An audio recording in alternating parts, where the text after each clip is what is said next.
এই দুনিয়া এখন তো আর সেই দুনিয়া নাই, মানুষ নামের মানুষ আছে দুনিয়া বোঝাই,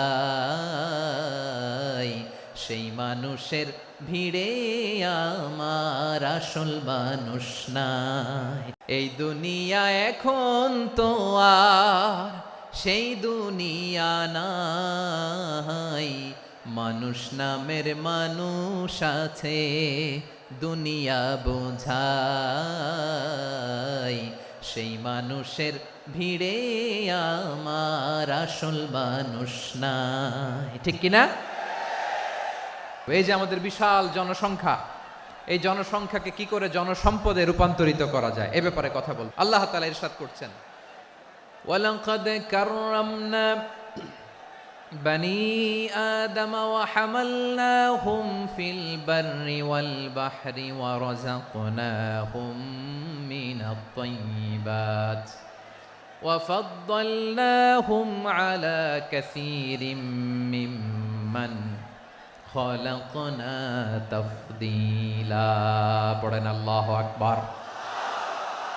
রব্বুল আলামিন বলেন, ওয়ালাকাদ কাররামনা বনি আদম, আমি বনি আদমকে সম্মানিত করেছি, বনি আদমকে মর্যাদা দিয়েছি। ওয়া হামালনাহুম ফিল বাররি ওয়াল বাহর, বনি আদমকে জলে স্থলে স্থলে এবং সমুদ্রে চলাচলের বাহন দিয়েছি।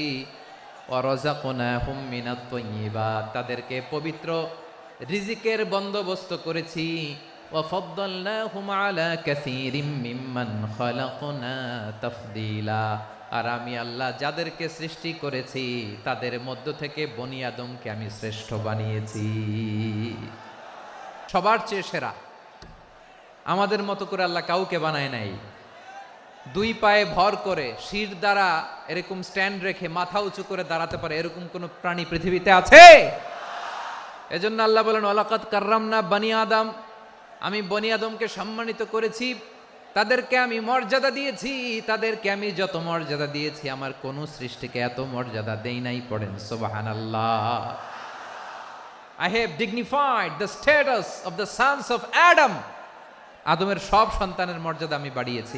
আল্লাহ এখানে বলেননি ওয়ালাকাদ কাররামনাল মুমিনিন, আমি মুমিনের মর্যাদা বাড়িয়েছি, বলেছেন? আল্লাহ এখানে বলেন নাই ওয়ালাকাদ কাররামনাল মুসলিমিন, আমি মুসলিমের মর্যাদা বাড়িয়েছি। আল্লাহ বলেছেন ওয়ালাকাদ কাররামনা বনি আদম, আমি বনি আদমের সম্মান বাড়িয়েছি, হোক সে মুমিন কিংবা কাফের, মুসলিম কিংবা মুশরিক, আস্তিক কিংবা নাস্তিক, আরব কিংবা অনারব, যেই হোক না কেন আদম সন্তান সবগুলার মর্যাদা বাড়ায় দিয়েছে কে? সবার মর্যাদা আল্লাহ বাড়িয়েছে। মানুষ হিসেবে মর্যাদা। বিশ্বনবী সাল্লাল্লাহু আলাইহি ওয়াসাল্লাম ইহুদির লাশ দেখে দাঁড়িয়ে গেলেন। কার লাশ? ইহুদির লাশ দেখে দাঁড়ায় গেলেন। সাহাবারা বললেন, ইয়া রাসূলুল্লাহ, আপনি দাঁড়ালেন যে, এটা তো ইহুদির লাশ। বিশ্বনবী বললেন, আওয়ালাইসাত নাফসান, এটা কি মানুষ নয়? এটা হোক ইহুদি হোক খ্রিস্টান, এটা তো মানুষ। আমি মানুষ দেখে দাঁড়িয়েছি। আই স্যালিউট দ্য হিউম্যানিটি, আমি মানবতাকে সম্মান করেছি। পড়েন সুবহানাল্লাহ। তাহলে এই জমিনে মানুষের মর্যাদা বেশি, হোক আস্তিক হোক নাস্তিক, হোক মুমিন কিংবা কাফের। আদমের সন্তান হলে, মানুষ হলেই তার মর্যাদা বাড়িয়েছে কে? আমার কলিজার টুকরা যশোরের ভাইয়েরা, মানুষের মর্যাদা আল্লাহ এত বাড়িয়েছেন, মানুষ জীবিত থাকলেও যেমনি মর্যাদাবান, মরে গেলেও মর্যাদাবান। সুবহানাল্লাহ পড়েন। মানুষ মরে গেলে এই ডেড বডিটা কি হয়? পচে যায়, গলে যায়, মাটির সাথে মিশে যায়। তাই বলে আপনি ডেড বডির সাথে যাচ্ছে তাই করতে পারবেন না। পারবেন? কেউ যদি অন্যায় করে তাকে যদি আপনি শাস্তির আওতায় আনেন, যা মনে চায় করতে পারবেন না। তারা আগুন দিয়ে পোড়াতে পারবেন না, নাক কাটতে পারবেন না, কান কাটতে পারবেন না, অঙ্গ বিকৃতি করতে পারবেন না। কারণ মানব জাতির মর্যাদা স্বয়ং দিয়েছে কে? ডেড বডি পচে যাবে, গলে যাবে। তারপরে ইসলাম বলে, না খবরদার, এই মরা লাশটারও একটা মর্যাদা আছে না নাই? ইসলাম বলে এই লাশটা গলে যাবে, পচে যাবে, কিন্তু এটার অমর্যাদা করো না। কর্পূর দিয়ে, খেজুর পাতা দিয়ে, এটাকে ওয়ার্ম ওয়াটার দিয়ে, গরম পানি দিয়ে ধৌত করো। সাদা শুভ্র ধবধবে কাপড় দিয়ে লাশটাকে তুমি কাভার করো। তারপরে খাটিয়ার মধ্যে লাশটাকে রেখে বিশাল একটা প্রোগ্রাম করো, একটা ফিউনারাল প্রোগ্রাম করো। ওই প্রোগ্রামের ডানে বায়ে পেছনে লাশটারে রাখলে হবে না, প্রোগ্রামের একেবারে সামনটাতে তুমি লাশটাকে রাখো। সুবহানাল্লাহ। একটা ফিউনারাল প্রোগ্রাম করতে হবে, তাকে শেষ বিদায় জানাতে হবে, যেটাকে আমরা জানাজা বলি। কি বলি? জানাজা মানে মাইয়েতের জন্য দোয়া, তার জন্য দোয়া করা হয়, তাকে একটা সিস্টেমেটিক অর্ডারে কবরে রাখা হয়, সুন্দরভাবে সেটাকে কবরস্থ করা হয়, মাটি দেয়া হয়, পানি দেয়া হয়। তার মানে মরে গেলেও মানুষের সম্মান বাড়ায় দিয়েছে কে? এজন্য আল্লাহ বললেন ওয়ালাকাদ কাররামনা বানি আদম, বনি আদমের সম্মান মর্যাদা আমি আল্লাহ বাড়িয়ে দিয়েছি। মানুষের সম্মানে তুমি কখনো আঘাত করো না, ঠিক কি না? তাহলে ভাই, প্রথম মেসেজ হচ্ছে the first and foremost message tonight to the people of জাসর।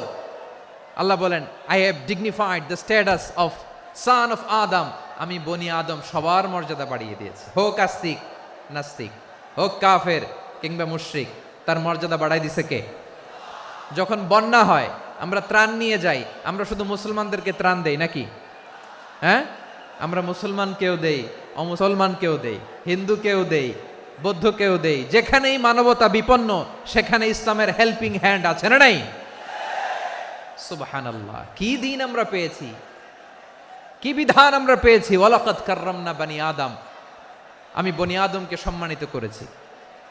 এরপর আল্লাহ বললেন ওয়া হামালনাহুম ফিল বাররি ওয়াল বাহর, জলে স্থলে আমি চলাচলের যানবাহনের ব্যবস্থা করেছি। আমরা স্থলে ঘোড়ার উপরে চড়ি, উটের উপরে চড়ি, গাড়ির উপরে চড়ি। এই যে গাড়ির ইঞ্জিন বানাইছি আমরা, এটার মেধা দিয়েছে কে? আবার সাগরের মধ্যে আমরা নৌযান, জলযান, বড় বড় জাহাজ দিয়ে এক মহাদেশ থেকে আরেক মহাদেশ যাই, এক দেশ থেকে মালামালগুলো আরেক দেশে পাঠাই। সাগরের ভেতরে নৌকাগুলোরে ধরে রাখলো কে? ওয়াল ফুলকিল্লাতি তাজরি ফিল বাহরি বিমা ইয়ানফাউন নাস। মানুষের উপকার আছে এরকম সরঞ্জামাদি নিয়ে সাগরের উপরে বিশাল বিশাল জলযানগুলো চলে। এগুলো ডুবে যায় না, কাত হয়ে যায় না, পড়ে যায় না। এগুলোকে স্থিতিস্থাপকতাকে ঠিক করে রাখলো কে? আপনারা জাহাজ দেখেছেন? জাহাজ দেখছেন? বিশাল বিশাল জাহাজ, বিশাল জাহাজ মালামাল নিয়ে এক মহাদেশ থেকে আরেক মহাদেশে যায়। গত মাসে আমার জাপান সফর ছিল। এই যে বাংলাদেশে যে গাড়িগুলো চালান, বেশিরভাগ গাড়ি আসে কিন্তু জাপান থেকে। হাজার হাজার গাড়ি একটা জাহাজ বহন করতে পারে, হাজার হাজার গাড়ি। এটার সাগরের মধ্যে ভাসাইলো কে? হাজার হাজার গাড়ি নিয়ে জাপানিজ গাড়িগুলো আমাদের চট্টগ্রামের এয়ারপোর্টের বন্দরে ভিড়ে। যুক্তরাষ্ট্রে আমি দেখেছি বিশাল বিশাল জাহাজ। আপনারা টাইটানিক জাহাজের নাম শুনেছেন? টাইটানিক জাহাজের 8 গুণ 10 গুণ বড় একটা জাহাজ আছে, আইকন অফ দ্য সি, আমি দেখে এসেছি। রয়্যাল ক্যারিবিয়ান দেখে এসেছি।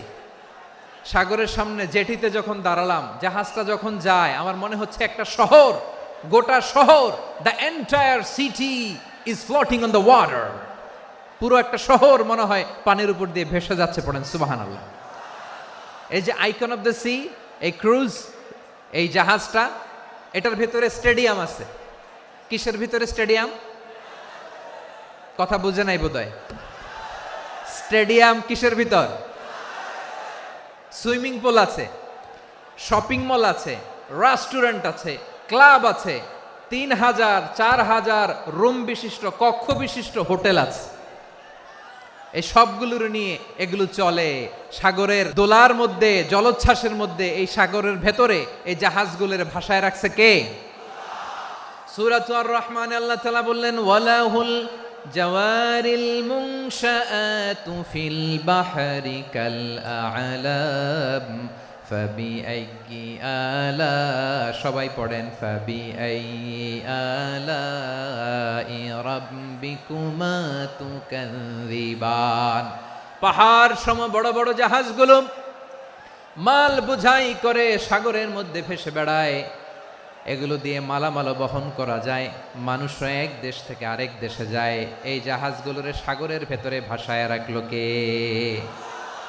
এই আয়াতের ভেতরে আল্লাহ তাআলা সূরাত বানী ইসরাঈলের এই চমৎকার আয়াতের ভেতরে আল্লাহ তাআলা বেসিক্যালি মানব জাতির প্রতি তার 4টি স্পেশাল অনুগ্রহের কথা বলেছেন। কয়টি? 2টা বলে ফেলছি। 1 নাম্বার ওয়ালাকাদ কাররামনা বানি আদম, আমি বনি আদমের সম্মান বাড়াইছি, নাকি মুসলমানদের? তাহলে human dignity, the first part of the verse talks about the human dignity. 2 নম্বর অংশে আল্লাহ তাআলা বললেন ওয়া হামালনাহুম ফিল বাররি ওয়াল বাহর, স্থলে এবং সমুদ্রে আমি তাদের জন্য চলাচলের বাহন দিয়েছি। সুবহানাল্লাহ। তার মানে smooth movement on land and sea, জলে এবং স্থলে যাতে আমরা স্মুথলি মুভ করতে পারি আল্লাহ তাআলা দিয়েছেন। 3 নম্বর আল্লাহ তাআলা বললেন ওয়া রাযাকনাহুম মিনাত তাইয়্যিবাত, মানুষের জন্য আমি পবিত্র রিজিকের ব্যবস্থা করেছি। জলে এবং স্থলে যত প্রাণী আছে সবগুলা প্রাণীকে রিজিক দেয় কে? আমাদেরকে রিজিক দেয় কে? সাগরের মাছগুলোকে, বড় বড় তিমি মাছগুলোরে রিজিক দেয় কে? বাতাসের মধ্যে ভেসে বেড়ানো বড় বড় পাখিগুলো, স্ক্যান্ডিনেভিয়ান কান্ট্রি থেকে লক্ষ লক্ষ কোটি কোটি পাখিগুলো যে এক দেশ থেকে আরেক দেশে ট্রান্সফার হয়, এগুলোর রিজিক দেয় কে? রব্বুল আলামিন বলেন ওয়ামা মিন দাব্বাতিন ফিল আরদি ইল্লা আলাল্লাহি রিজকুহা ওয়া ইয়ালামু মুস্তাকাররাহা ওয়া মুস্তাওদাআহা কুল্লুম ফি কিতাবিম মুবিন। আল্লাহু আকবার। রব্বুল আলামিন বলেন ভূপৃষ্ঠে বিচরণশীল যত প্রাণী আছে সব প্রাণীগুলোকে আমি আল্লাহ আমার নিজের কুদরতে রিজিকের বন্দোবস্ত করি। এই প্রাণীগুলো কোথায় থাকে, কোথায় যায়, সব জায়গায় আমি রিজিক পৌঁছে দেই। রিজিক কেউ দিতে পারে না, রিজিকের মালিক কে? রিজিকের মালিক তিনি আল্লাহ। এজন্য আল্লাহ তাআলা বললেন ওয়া রাযাকনাহুম মিনাত তাইয়্যিবাত। এরপর আল্লাহ বললেন ওয়া ফাদ্দালনাহুম আলা কাসীরিম মিম্মান খালাকনা তাফদীলা। আমি যত প্রাণী সৃষ্টি করেছি সকল প্রাণীর মধ্যে মানুষের মর্যাদা শ্রেষ্ঠত্ব আমি দিয়েছি। সুবহানাল্লাহ পড়েন। তাহলে 1 নম্বরে আল্লাহ বললেন আমি বনি আদমের মর্যাদা বাড়ালাম। এরপরে বললেন স্থলে এবং সমুদ্রে চলাচলের জন্য যানবাহন দিলাম। 3 নম্বরে আল্লাহ বললেন পবিত্র রিজিকের ব্যবস্থা করে দিলাম। এরপরে আল্লাহ বললেন যত প্রাণী আছে, সৃষ্টি আছে, সবগুলার উপরে আমি মানুষকে শ্রেষ্ঠত্ব দিলাম। সুবহানাল্লাহ। তাহলে সবচেয়ে বেশি শ্রেষ্ঠত্ব মানুষের। কার? মানুষের। শুধু তাই নয় প্রিয় ভাইরা, আকাশ এবং জমিনে যা কিছু আছে সবকিছু মানুষের জন্য, মানুষের কল্যাণে, মানুষের প্রয়োজনে, মানুষের বশীভূত করে সৃষ্টি করেছেন কে? রব্বুল আলামিন বলেন হুয়াল্লাযী খালাকা লাকুম মা ফিল আরদি জামিআ। এই জমিনের মধ্যে যা কিছু আমি আল্লাহ সৃষ্টি করেছি সব কিছু আমি মানুষের জন্য সৃষ্টি করেছি। পড়েন সুবহানাল্লাহ। হুয়াল্লাযী খালাকা লাকুম মা ফিল আরদি জামিআ, যা আছে সব আমাদের জন্য, সব আমাদেরকে সার্ভিস দেওয়ার জন্য, আমাদের উপকারের জন্য, আমাদের কল্যাণের জন্য। আওয়াজ করে সবাই পড়ুন আল্লাহু আকবার। অন্য আয়াতে আল্লাহ বললেন ওয়াসাখখারা লাকুম মা ফিস সামাওয়াতি ওয়া মা ফিল আরদি জামিআম মিন ইন্না ফি যালিকা লাআয়াতিন লিকাউমিন ইয়াতাফাক্কারুন। প্রথমে আয়াতে আল্লাহ বললেন জমিনে যা আছে সব তোমাদের কল্যাণে আমি সৃষ্টি করলাম। এরপরে আল্লাহ বললেন আকাশেও যা আছে সব তোমাদের জন্য সৃষ্টি করলাম, তোমাদের অনুগত বানায় দিলাম। পড়েন সুবহানাল্লাহ। মানুষের কি ব্রেইন দেখেন, মানুষ জমিন ছেড়ে আকাশে চলে যায়। পাখি দেখে মানুষের শখ হলো পাখি যেহেতু উঠতে পারে আমরাও পারবো। অরবিল রাইট, উইলবার রাইট, 2 ভাই মিলে আঁকাঝোঁকা করতে করতে করতে করতে প্লেন বানায় ফেললো। কোন সুবহানাল্লাহ। এখন পাখিও ওরে, আমরাও ওরি। এরপরেই মানুষের কৌতূহল থামে না এখানে।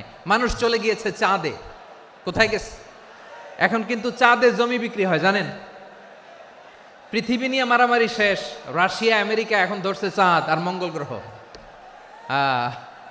এখন চাঁদে জমি বিক্রি হয়, মঙ্গলে জমি বিক্রি হয়। এই চাঁদ, মঙ্গল, বৃহস্পতি, শনি সব আল্লাহ তাআলা আমাদের জন্য বানিয়েছেন। সুবহানাল্লাহ পড়েন। মানুষ সাগরের উপরে চড়ে, শূন্যে ভেসে বেড়ায়, পাহাড় কেটে সুড়ঙ্গ বানায়, টানেল বানায়।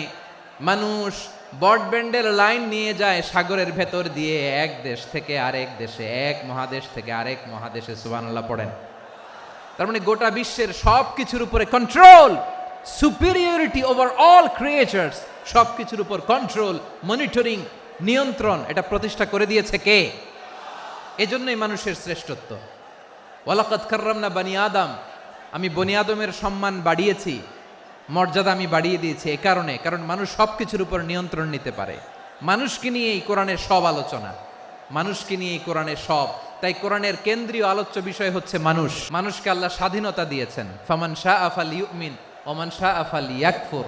চাইলে মুমিন হতে পারো, চাইলে কাফের হতে পারো, তোমার ইচ্ছা। তবে জেনে রাখো, মুমিন হলে পাবা জান্নাত, কাফির হলে পাবা জাহান্নাম। নাও দ্য ডিসিশন ইজ ইয়ার্স। সিদ্ধান্ত তোমার, জান্নাতে যাবা না জাহান্নামে যাবা। মানুষকে আল্লাহ এত স্বাধীনতা দিয়েছেন, মানুষ চাইলে অনেক ভালো হইতে পারে। ভালোর রাস্তাও খোলা, খারাপ হওয়ার রাস্তাও খোলা। ভালো হইলে মানুষ অনেক ভালো, খারাপ হইলে অনেক খারাপ। ভালো হইলে সবচেয়ে ভালো, খারাপ হইলে সবচেয়ে খারাপ।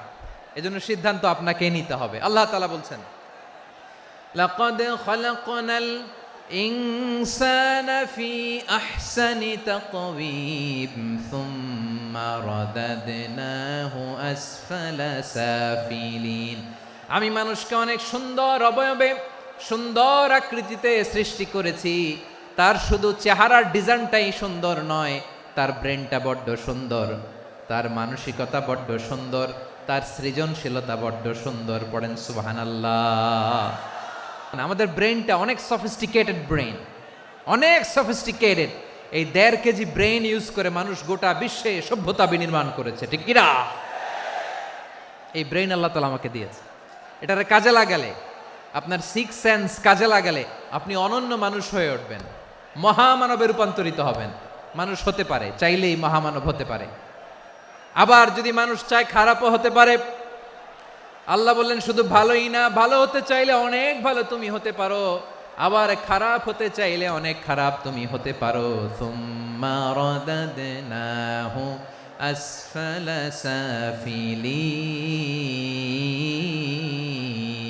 সাফিলিন। খারাপ হলে একেবারে খারাপ হতে পারো, নিকৃষ্ট হলে একেবারে নিকৃষ্ট হতে পারো, ভালো হলেও ভালো হতে পারো। মানুষ শ্রেষ্ঠত্বে ফেরেশতাকে ছাড়িয়ে যায়, আর অধপতনে সে পশুকেও হার মানায়। এটার প্রমাণ কি? মানুষ শ্রেষ্ঠ হইলে যে ফেরেশতার চেয়েও সেরা, তার প্রমাণ কি?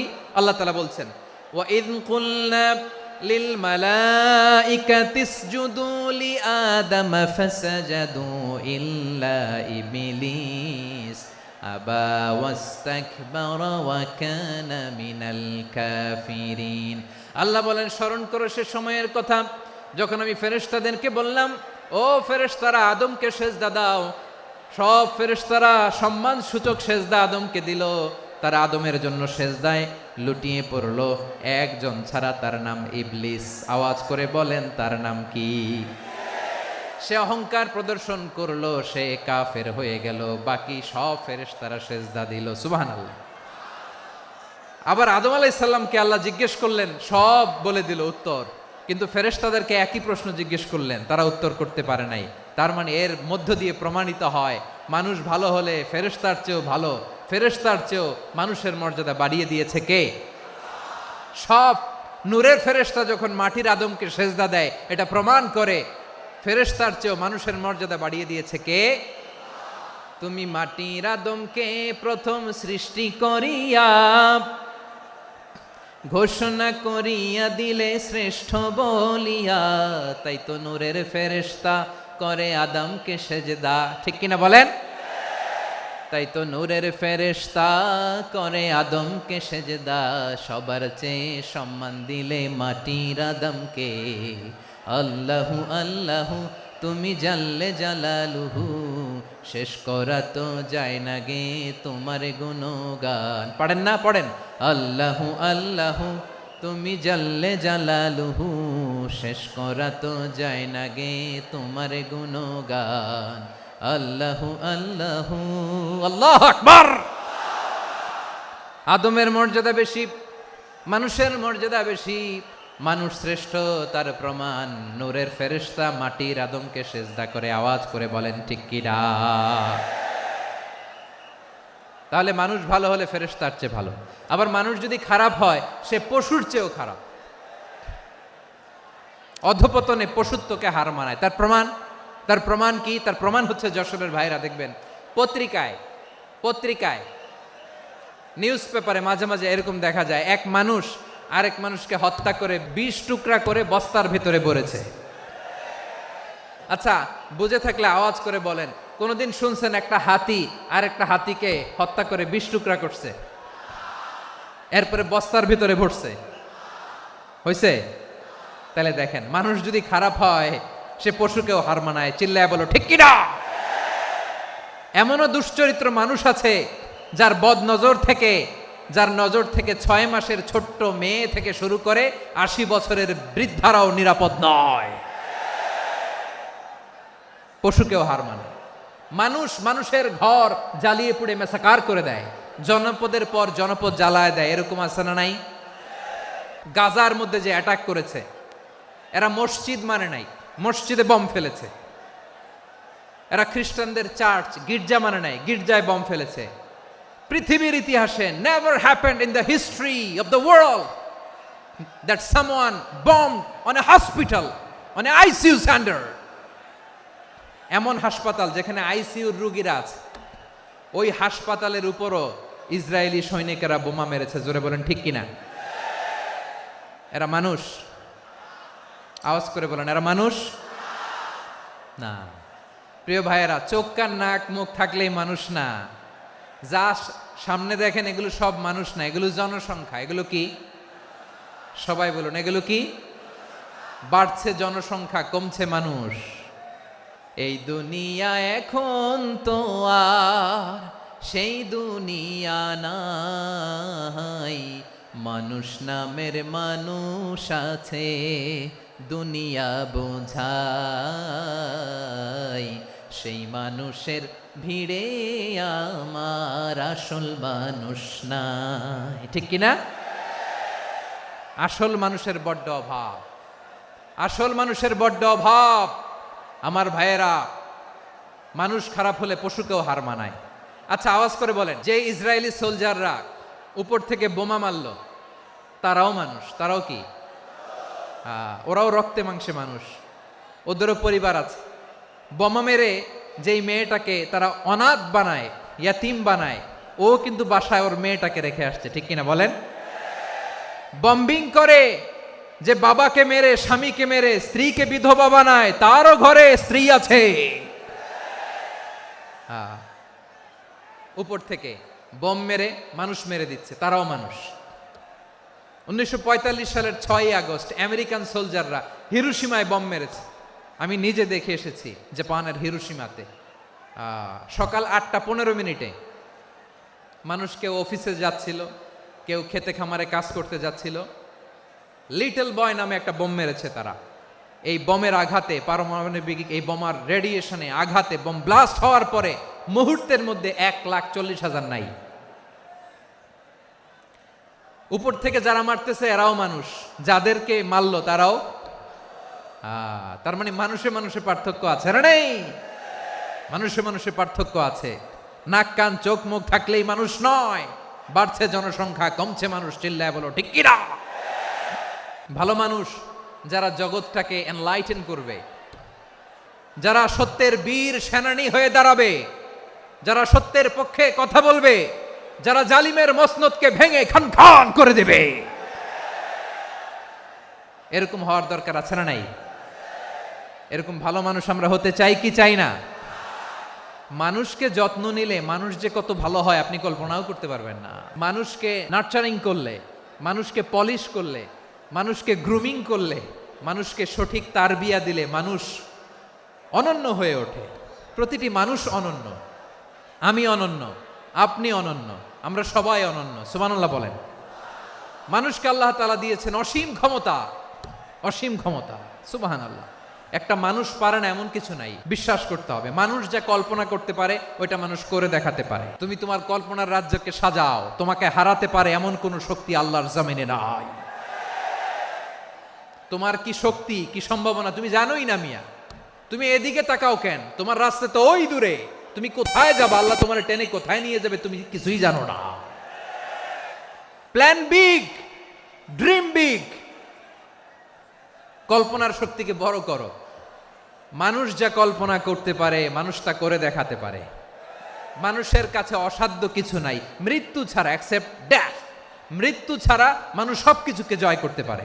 তোমার জন্ম হয়েছে জিতার জন্য, বিজয়ের জন্য তোমার জন্ম। মানুষের শুরুটাই হয় বিজয় দিয়ে। আমরা যখন আমার পিতার পৃষ্ঠদেশে ছিলাম, পিতার পৃষ্ঠদেশ থেকে শুক্রাণু যখন মায়ের গর্ভদেশে যেয়ে পড়ে, কতটা শুক্রাণু ভ্রমণ শুরু করে জানো? 20 কোটি শুক্রাণু। একবার সিমেন আউট হলে সেখানে 20 কোটি শুক্রাণু থাকে, ভ্রমণ শুরু করে। ওই 20 কোটি শুক্রাণুর মধ্যে থেকে তুমি আমি আজকে এক বিকশিত শুক্রাণু মানব রূপে পৃথিবীতে এসেছি। সুবহানাল্লাহ। ওই 20 কোটি শুক্রাণুর প্রতিযোগিতায় সবাইরে পেছনে ফেলে সেদিন আমি সফল হয়েছিলাম, সেদিন আমি বিজয়ী হয়েছিলাম। সেদিন আমি এত ছোট ছিলাম, মাইক্রোস্কোপ দিয়েও আমার অস্তিত্ব টের পাওয়া যায় না। আমি এত তুচ্ছ ছিলাম, নগণ্য ছিলাম। আমার কান ছিল না, আমার চোখ ছিল না, আমার হাত ছিল না, আমার জন্য রিকমেন্ডেশন করার মতো মামু ছিল না, খালা ছিল না, কেউ ছিল না। তারপরেও ওই প্রতিযোগিতায়, ওই কম্পিটিশনে যখন আমারে কেউ হারাতে পারে নাই, আল্লাহর জমিনেও আমারে কেউ হারাতে পারে না। হারার জন্য তোমার জন্মই হয় নাই, তুমি আসছোই জিতার জন্য। সুবহানাল্লাহ। বিশ্বনবী বলেন, আন্নাসু মাআদিন কামাআদিনি যাহাবি ওয়াল ফিদ্দা খিয়ারুহুম ফিল জাহিলিয়াতি খিয়ারুহুম ফিল ইসলাম। Peoples are like mines of gold and silver. সোনার খনি, রূপার খনি, এর চেয়েও বড় খনি হচ্ছে এই মানব সম্পদের খনি। আওয়াজ করে বলেন আল্লাহু আকবার। আল্লাহ তাআলা এই সম্পদ আমাদেরকে দিয়েছে। বিশ্বনবী বলেন, মানুষ হচ্ছে খনির মতো। খিয়ারুহুম ফিল জাহিলিয়াতি খিয়ারুহুম ফিল ইসলাম। জাহিলি যুগে যারা সেরা, ইসলামেও তারা সেরা। ইদা ফাকুহু, যদি তারা বুঝবান হয় তাহলে তাদেরকে সেরা বানায় দিবে কে? তাহলে মানুষের চেয়ে সেরা কেউ হতে পারে? মানুষের চেয়ে অনন্য কেউ হতে পারে? মানুষকে কেউ হারাতে পারে? আওয়াজ করে বলো, তোমাকে কেউ হারাতে পারবে? এই সাহস জাগছে আজকের আলোচনা থেকে। আমি তুমি অনন্য, আমাকে তোমাকে হারায়া দেওয়া এত সহজ না, ঠিক কিনা? একটা কথা জীবনের সাথে সেট করে নিতে হবে, আমি জিতি নয় শিখি, আমি কখনো হারি না। তাহলে বিশ্বনবী বলেন, নাসু মাআদিন, মানুষ হচ্ছে খনি, এই খনির যত্ন নিতে হবে। মা বাবা যারা এসেছেন, আপনার ছেলে মেয়ের যত্ন নেন। আপনার ছেলের মধ্যে যে কি পটেনশিয়াল আপনি জানেন না। আপনার এই ছোট্ট অবুজ ছেলেটাই আগামী দিনের শায়েখ আহমদুল্লাহ হবে। আপনার হেফজখানায় পড়া ওই ছোট্ট ছেলেটাই আগামী দিনের আল্লামা মামুনুল হক হবে। আপনার ওই ছেলেটা আমির হামজা হবে, আব্দুল হাই সাইফুল্লাহ হবে। এভাবে বড় বড় আলেম হবে, তারা যুগশ্রেষ্ঠ আলেম হবে। সেই একদিন এই বাংলাদেশের পার্লামেন্টে যে বক্তব্য দিয়ে যশোরের পক্ষে কথা বলবে। আপনি জানেন না, কাউকে ছোট করবেন না আপনি, ওর কনফিডেন্স আপনি কমাবেন না, আপনি কমাতে পারেন না। প্যান্ডেলে আমার যে মা বোনেরা আছেন, ছেলে মেয়েদেরকে কখনো ছোট করে কথা বলবেন না। ও যে কোথায় যাবে আপনি জানেন না, আপনি মা হয়ে তাকে সাহস দিবেন, তার কল্পনার জগৎটাকে সাজাতে তাকে উৎসাহিত করবেন, ঠিক কিনা বলেন? আর আমার প্যান্ডেলের আমার প্রিয় শ্রদ্ধাশীলা মায়েরা বোনেরা, আপনারা তো আরো দামি সম্পদ। বিশ্বনবী বলেন, আর দুনিয়া কুল্লুহা মাতা। আল্লাহ আল্লাহ আল্লাহ। বিশ্বনবীর কথার ওজন দেখেন, আর দুনিয়া কুল্লুহা মাতা ওয়া খায়রু মাতা'আদ দুনিয়াল মারআতুস সালিহা। বিশ্বনবী বলেন, দুনিয়ায় যা দেখো সব আল্লাহর দেওয়া অ্যাসেট, মানে সম্পদ। আর এত অ্যাসেটের ভিড়ে সবচাইতে শ্রেষ্ঠ সম্পদ হচ্ছে নেককার নারী। সুবহানাল্লাহ। ভাইয়েরা বোনের সাথে খারাপ আচরণ করো না, সন্তান মায়ের সাথে খারাপ আচরণ করো না। আমাদের মায়েরা আমাদের asset, they are our priceless asset. কারণ এই মায়েদের পেটে এসেছে আল্লাহর ওলিরা, এই মায়েদের পেটে এসেছে খান জাহান আলী, এই মায়ের পেটে এসেছে শাহজালাল ইয়ামানি, এই মায়ের পেটে এসেছে আল্লাহর সব নবীরা। নাকি নবীরা আকাশ থেকে ধপ করে জমিনে নেমে আসছে? মায়ের পেটে আসছে। এই মায়ের পেটগুলো খনি। আমার সম্মানিতা মায়েরা বোনেরা, নিজেকে ইসলাম দিয়ে সাজান, নিজেকে পবিত্র রাখুন। নিজের আব্রু ইমান ইজ্জতের হেফাজত করুন, কোরআন পড়ুন, সুন্নাহ পড়ুন। আপনি জানেন না আপনার গর্ভে কে আসছে, কোন ক্ষণজন্মা পুরুষকে আল্লাহ তাআলা আপনার গর্ভে পাঠাবে আপনি জানেন না। মায়েরা নিজেদেরকে পবিত্র রাখুন, ইসলাম চর্চা করুন, কোরআন চর্চা করুন, নৈতিকতা দিয়ে নিজেকে সাজান। যশোরের জেনজি, নিজেদেরকে প্রস্তুত রাখো আগামীর বাংলাদেশের জন্য। নৈতিকতা, মোরালিটি, ভ্যালিউজ দিয়ে নিজেকে সাজাও, ইসলাম দিয়ে নিজেকে সাজাও, কারণ আগামীর বাংলাদেশ ইসলামের বাংলাদেশ। বাংলাদেশের আসল পরিচয় ইসলাম। বাংলাদেশের আসল পরিচয় কি? সবাই বলে না, আওয়াজ করে, এদেশের আসল পরিচয়। এদেশে আজান শুনে সূর্য ওঠে শহর গ্রামে, এদেশে আজান শুনে সূর্য ডুবে সন্ধ্যা নামে, এদেশে সকল কাজে সবাই বলে বিসমিল্লাহ, এদেশে ভালো কিছু দেখে শুনে হাসি মুখে সবাই বলে মাশা আল্লাহ। সুবহানাল্লাহ, সুবহানাল্লাহ, সুবহানাল্লাহ, সুবহানাল্লাহ, সুবহানাল্লাহ, সুবহানাল্লাহ, সুবহানাল্লাহ, সুবহানাল্লাহ। ও নবীন তরুণ, তোমার কিসের এত ভয়? জেনে রেখো বাংলাদেশের আসল পরিচয়। বাংলাদেশের আসল পরিচয় ইসলাম। আওয়াজ তুলে বলো, আসল পরিচয় কি? এদেশে পরস্পরে দেখা হলে দেয় সালাম, এদেশে আমজনতার হৃদয় জুড়ে পাক্কালাম, ঠিক কি না? এদেশে বিপদ এলে সর্বজনে সর্বক্ষণে দোয়া পড়ে ইন্না লিল্লাহ, সুবহানাল্লাহ, সুবহানাল্লাহ, সুবহানাল্লাহ, সুবহানাল্লাহ। এদেশে আজান শুনে সূর্য ওঠে শহর গ্রামে, এদেশে আজান শুনে সূর্য ডুবে সন্ধ্যা নামে, এদেশে সকল কাজে সবাই বলে বিসমিল্লাহ, এদেশে ভালো কিছু দেখে শুনে হাসি মুখে সবাই বলে মাশা আল্লাহ। সুবহানাল্লাহ, আওয়াজ করে সুবহানাল্লাহ, সুবহানাল্লাহ, সুবহানাল্লাহ, সুবহানাল্লাহ। সবাই একসাথে সুবহানাল্লাহ, সুবহানাল্লাহ, সুবহানাল্লাহ, সুবহানাল্লাহ। এদেশের আসল পরিচয় কি? আওয়াজ করে বলতে ভয় লাগে। এদেশের আসল পরিচয় কি? ইসলাম দিয়ে আমাদের সংসদ ভবন চলুক, আমরা চাই কি চাই না? বঙ্গভবনে লা ইলাহা ইল্লাল্লাহর পতাকা উড়ুক, আমরা চাই কি চাই না? প্রতিটি জেলা অফিসে, ডিসি অফিসে লা ইলাহার পতাকা ঝুলুক, আমরা চাই কি চাই না? মানুষকে যত্ন নিলে মানুষের মধ্যে যারা কি পটেনশিয়াল রেখেছে। আমি জাপানের দুইটা উদাহরণ দেই। জাপানে 2022 সালে জাপানের সাথে জার্মানির খেলা, ফিফা ওয়ার্ল্ড কাপ 2022, ওই খেলায় জিতেছিল জাপান। জিতেছিল 22 সালের এই ফিফা ওয়ার্ল্ড কাপে জাপান ফুটবল খেলায় জিতে as a part of their celebration তারা খেলার পরে পুরো স্টেডিয়ামটারে ক্লিন করে, the fan base of Japan. লক্ষ লক্ষ মানুষ খেলা দেখতে যায়, তো এত ডাস্টবিনও তো নাই, তো যারা ডাস্টবিনে জায়গা পায় নাই তারা এই যে চকলেটের প্যাকেট, পানির বোতল, চিপসের প্যাকেট তারা এদিকে সেদিকে রেখে দিয়েছে। জাপানের ভক্তরা, জাপানের ফলোয়াররা as a part of their celebration তারা খেলার পরে পুরো স্টেডিয়ামের সব ময়লা আবর্জনা ক্লিন করে তারপরে বিদায় নিয়েছে।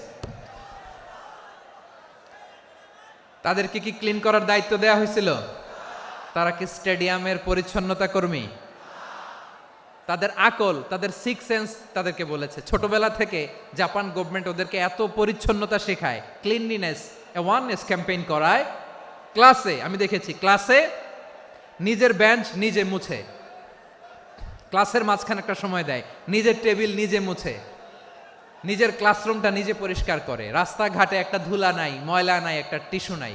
খেলার পরে গোটা বিশ্বকে তাক লাগিয়ে দিয়েছে। জাপানের ফ্যানরা সবার রেখে যাওয়া গার্বেজ, টিস্যু, বোতল পরিষ্কার করে তারপরে স্টেডিয়াম থেকে বিদায় নিয়েছে। আমরা কেন এমন হইতে পারলাম না? জাপানের যারা এগুলো করছে ওদের 3টা করে চোখ না? চোখ তো 3টা, জাপানো লাগো। জাপানো লাগো হাত তো 4টা, কান তো 6টা। হ্যাঁ, নাকি আমার মতো 2 হাত 2 কানওয়ালা মানুষ? চোখে দেখলে ওটা মানুষ না। চিন্তা করছেন? তার মানে জাপানিজদেরকে যে গ্রুমিং করে শিখানোর মাধ্যমে পরিচ্ছন্ন বানানো গেছে, ওরা যেমনি মানুষ আমরাও মানুষ, আমাদের সন্তানদেরকে শেখালে তারাও পারবে কিনা? 2 নম্বর উদাহরণ বলি। চট্টগ্রাম ফেনীতে যারা গিয়েছেন, মেঘনা গোমতী ব্রিজ প্রকল্প নাম শুনছেন? মেঘনা একটা ব্রিজ পার হওয়া লাগে। এই মেঘনা গোমতী, এখানে 3টা ব্রিজ কাঁচপুর সহ, এই 3টা ব্রিজের নির্মাণ কাজ, রেনোভেশনের কাজ দেয়া হয়েছিল জাপানের একটা কোম্পানিকে। কাকে? জাপানের কোম্পানি। নির্মাণ শেষে 738 কোটি টাকা বেঁচে গেছিল, এটা গভর্নমেন্টের হাতে দিয়ে তারা বিদায় নিয়েছে। কত টাকা? 738 কোটি টাকা।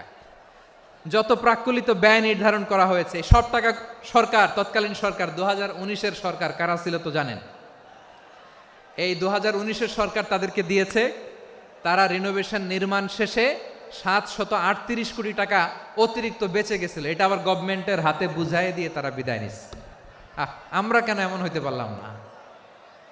জাপানের ওরাও মানুষ, আমরাও মানুষ, তার মানে মানুষে মানুষে পার্থক্য আছে না নাই? আচ্ছা, জাপানের 2টা উদাহরণ দিলাম, এবার আমার দেশের 2টা উদাহরণ দিব না? বাংলাদেশের 2টা উদাহরণ দিই। 1 নম্বর উদাহরণ, গত সপ্তাহে আপনারা জানেন কক্সবাজার আমার একটা প্রোগ্রাম ছিল, তো হেলিকপ্টারে গিয়েছিলাম। ফেনী জেলা যখন পার হচ্ছি, আমি দেখলাম 3টা উইন্ডমিল চিনেন তো? বিশাল পিলার, 3টা-4টা পাখা থাকে। বায়ু বিদ্যুৎ কেন্দ্র, বাংলাদেশের প্রথম বায়ু বিদ্যুৎ কেন্দ্র এটা। মুহুরী প্রজেক্ট বলে এটার, সম্ভবত মুহুরী প্রজেক্ট। তো সাগরের বাতাসের ঝাপটায় এটা ঘুরে এনার্জি হয়, ইলেকট্রিসিটি উৎপাদন হয়। তো আমি পাইলটকে বললাম, ভাই এগুলো থেকে কেমন ইলেকট্রিসিটি উৎপাদন হয়? কয়, হুজুর একটুও হয় না, কিছুই হয় না। কিছুই হয় না মানে? বলে, হুজুর বাংলাদেশে যত উইন্ডমিল আছে এটার পাখা একটাও ঘুরে না। আল্লাহ, বলেন কি? তাহলে এই যে কোটি কোটি টাকা ব্যয় করে যে উইন্ডমিল, কয় হুজুর উপরে ফিটফাট, ভিতরে সদরঘাট। তার মানে কোটি কোটি টাকা দিয়ে এই উইন্ডমিল বানায়, এখানে কিছু নাই। দুর্নীতির আড্ডাখানা, আখড়াখানা বাংলাদেশ, ঠিক কিনা বলেন? হায় রে, জাপানিজরাও মানুষ, আমরাও মানুষ। আমার এক নিকটাত্মীয় সরকারি চাকরিজীবী, উনি আমাকে বললেন, বাংলাদেশের আর একটা উদাহরণ দেই। উনি আমাকে বললেন যে প্রতি বছর আমাদের অফিসের ফার্নিচার চেঞ্জ করে। আমি বললাম, প্রতি বছর ফার্নিচার চেঞ্জ করে কেন? বলে যে ফার্নিচার নতুন পারচেজ করলেই তো ওইখানে টাকা, নতুন কিনতে পারলেই টাকা, নতুন উন্নয়নের সবক শোনাতে পারলেই টাকা। প্রথম আলোর রিপোর্ট, কি আলো? প্রথম আলোর রিপোর্ট, গত 15 বছরে উন্নয়নের নামে লুটপাট হয়েছে প্রায় 3.25 লাখ কোটি টাকা।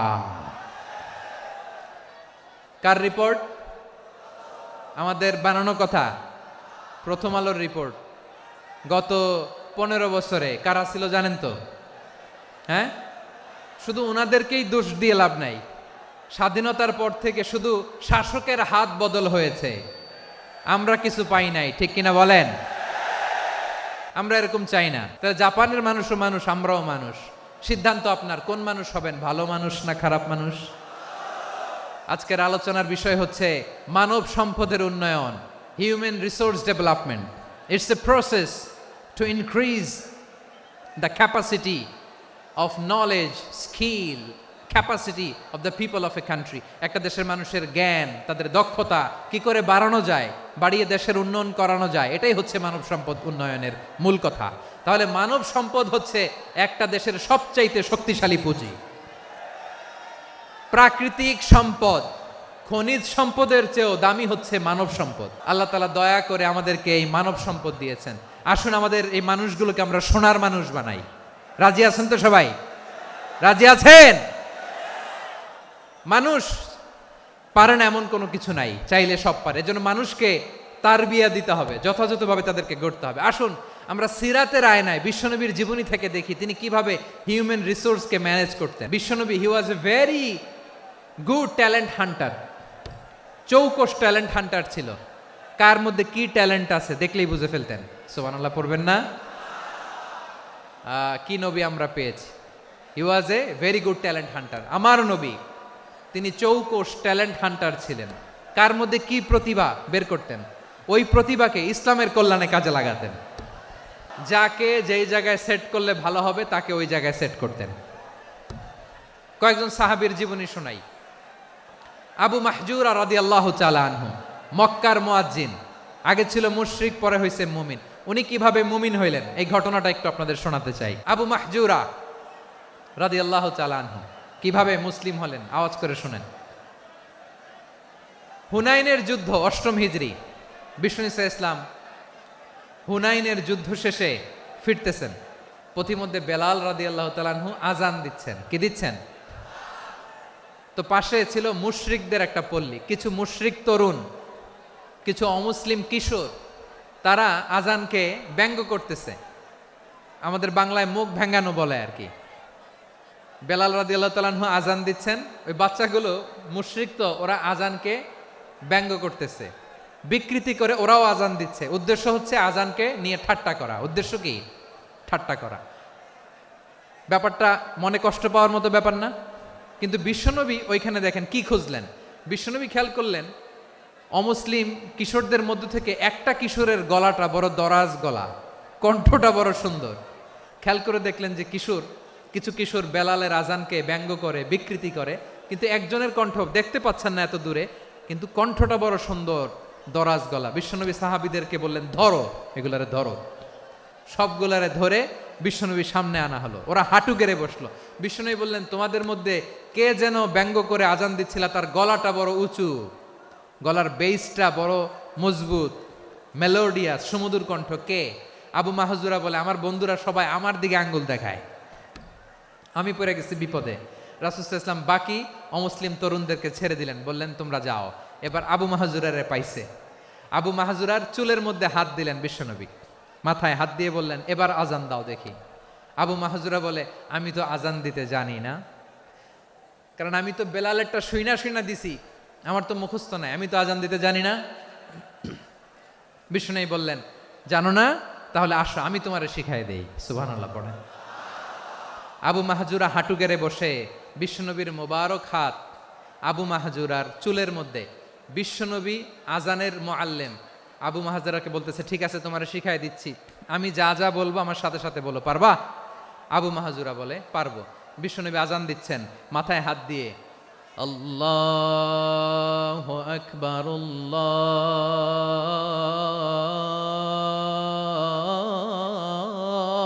আল্লাহু আকবার। আবু মাহজুরা এই বাক্যটা পড়লেন। বিশ্বনবী দ্বিতীয় বাক্য পড়তে আরম্ভ করলেন, আল্লাহু আকবার,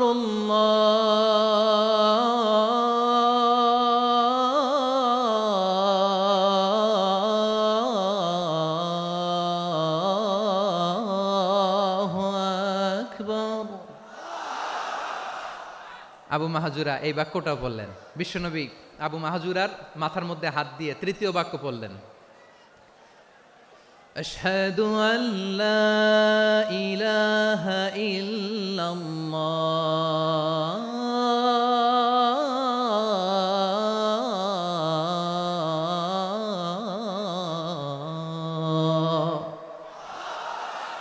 আবু মাহজুরা তৃতীয় বাক্য পড়লেন। বিশ্বনবী একটা বাক্য পরে আবু মাহজুরা পরে, বিশ্বনবী পরে আবু মাহজুরা পরে। আবু মাহজুরা কিন্তু অমুসলিম, মুশরিক।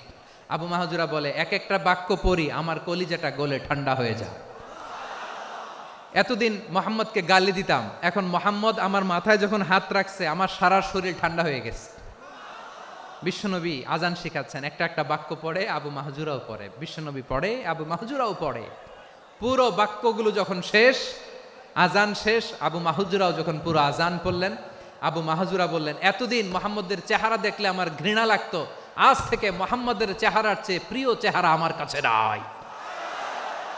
আবু মাহজুরা বললেন, ও মুহাম্মদ, আজানের বাক্য তো আপনি আমারে শেখালেন, এখানেই শেষ করবেন না, আপনি আমারে পড়ায় দেন, লা ইলাহা ইল্লাল্লাহু মুহাম্মাদুর রাসূলুল্লাহ সাল্লাল্লাহু আলাইহি ওয়াসাল্লাম।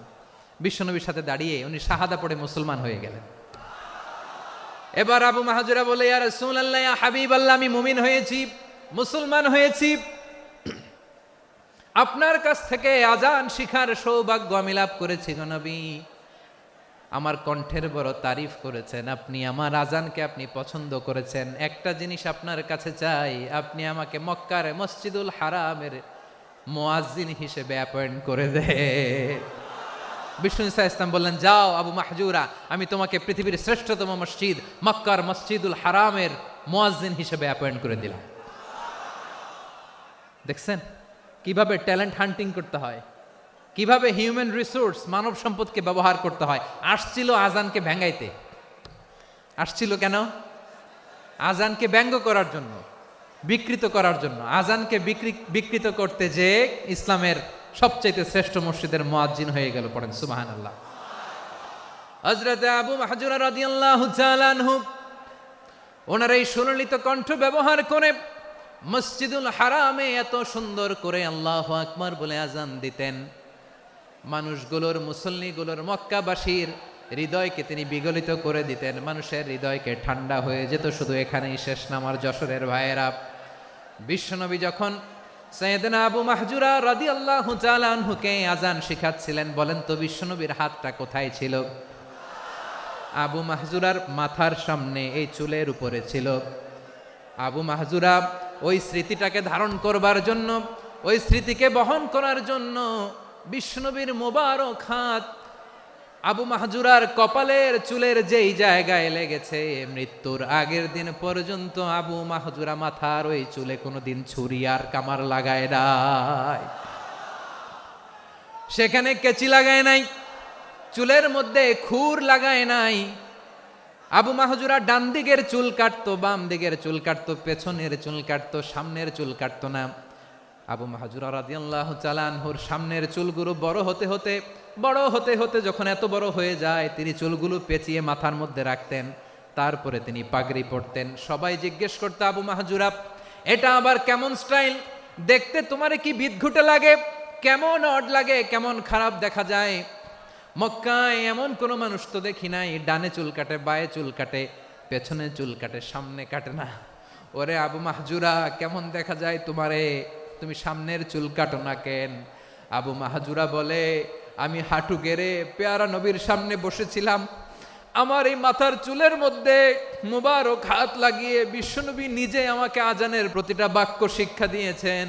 বিশ্বনবীর মোবারক হাত, পবিত্র হাত আমার মাথার চুলের যেই জায়গায় লেগেছে, আমি চাই ওই চুলগুলা নিয়ে আমি আমার কবরের ভিতরে যাব।